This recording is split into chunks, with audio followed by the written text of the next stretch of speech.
আর নববর্ষতে আমরা নতুন জামা পরে সাজবো না, তা কি কখনো হয়? তার জন্যই তোমাদের জন্য নিয়ে এসেছি নববর্ষের একটা মেকআপ টিউটোরিয়াল। দেখতেই পাচ্ছ স্টেপ বাই স্টেপ আমি কিভাবে কি করছি, সবকিছুই দেওয়া আছে। আর নতুন করে কোনো প্রোডাক্টের নাম বলতে হবে না, কারণ আজকাল কমপ্লিটলি সবাই জানে।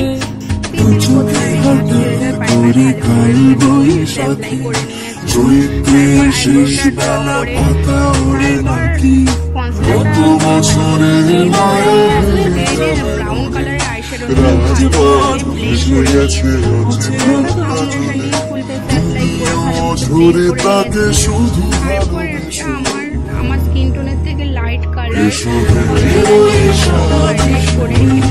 তারপর ক্রিম করে ব্লাশ ইউজ করে নিয়েছিলাম।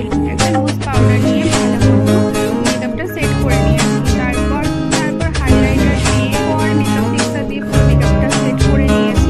এই ছিল তার ফাইনাল লুক। কেমন লাগলো মেকআপটা তোমাদেরকে কমেন্ট করে অবশ্যই জানাবে। কে কটা জামা নিলে, কার কটা জামা হলো কমেন্ট করে জানাবে। আবার দেখা হবে নেক্সট কোনো একটি ভিডিওতে। তো আজকের মতো এতটুকুই। ততক্ষণ সবাই ভালো থাকবে, সুস্থ থাকবে। আবার দেখা হচ্ছে নেক্সট কোনো ভিডিওতে। বাই।